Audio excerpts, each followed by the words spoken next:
Il est né le 5 décembre 1901 à Chicago, dans une famille modeste. Très tôt, Walter Elias Disney manifeste un goût pour le dessin, l'illustration et les histoires visuelles qui l'entourent. Sa famille se déménage, il grandit notamment à Marceline, Missouri, où il éprouve un lien avec la nature et la vie rurale, des thèmes que l'on retrouvera plus tard dans son œuvre. Adolescent, il travaille pour des journaux, prend des cours d'art, sert dans la Croix-Rouge pendant la Première Guerre mondiale comme conducteur d'ambulance, trophée d'un registre encore jeune mais déjà engagé. De retour aux États-Unis après la guerre, il commence dans le dessin publicitaire et dans de petits studios d'animation à Kansas City. Il y rencontre Herbie Works, avec lequel il lance des projets d'animation. En 1923, avec son frère Roy, il quitte le Midwest pour tenter sa chance à Hollywood. Il fonde ce qui deviendra la société Disney. Le tournant décisif survient en 1928 avec la création de Mickey Mouse et la diffusion de Steamboat Willie.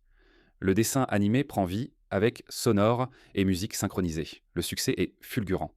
Au fil des années, Disney étend ses ambitions. Innovation technologique, couleurs, caméras, multiplans, etc. Longs métrages d'animation, Blanche-Neige, Pinocchio, Fantasia, Bambi.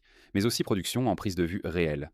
Dans les années 1950, il fait le pari du parc à thème. Disneyland ouvre ses portes en 1955, mêlant vision, spectacle et immersion dans un rêve concret. Il lance aussi des programmes télévisés, comme The Mickey Mouse Club, pour financer ses projets, et prépare déjà ce qui deviendra Walt Disney World. Mais l'histoire de Walt Disney n'est pas exempte de zones d'ombre.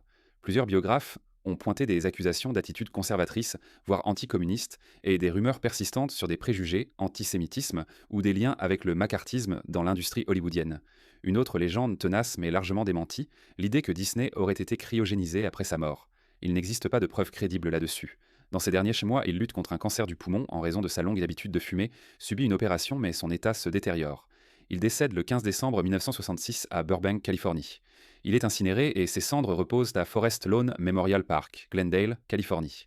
Après sa mort, son frère Roy prend la relève pour réaliser des projets qu'il avait abandonnés. Walt Disney World ouvre en 1971, le concept d'Epcot est lancé plus tard. L'entreprise Disney entre dans une phase de transition. On parle parfois d'une ère bronze, 1970-1988, moins acclamée, plus expérimentale, avec des défis créatifs et des critiques sans reste sur la perte d'âme des productions animées. Mais progressivement, la firme renaîtra, renouant avec des succès, en tirant aussi parti des acquis de visionnaire de Walt, par, cinéma, image de marque mondiale. Son héritage est au complexe. Pour beaucoup, il était le magicien du rêve moderne, celui qui a offert des mondes enchantés, des personnages emblématiques et une vision de divertissement ludique universel. Pour d'autres, il symbolise les tensions entre culture de masse, contrôle artistique, pouvoir commercial et rôle idéologique, un entrepreneur puissant, parfois critiqué pour ses convictions et influences le cachées. Walt Disney a transformé la façon dont le monde conçoit le divertissement, mais il reste une figure aux multiples facettes. Il est à la fois célébré et questionné, et la discussion sur ce qu'il représente aujourd'hui continue. Like, partage, abonne-toi.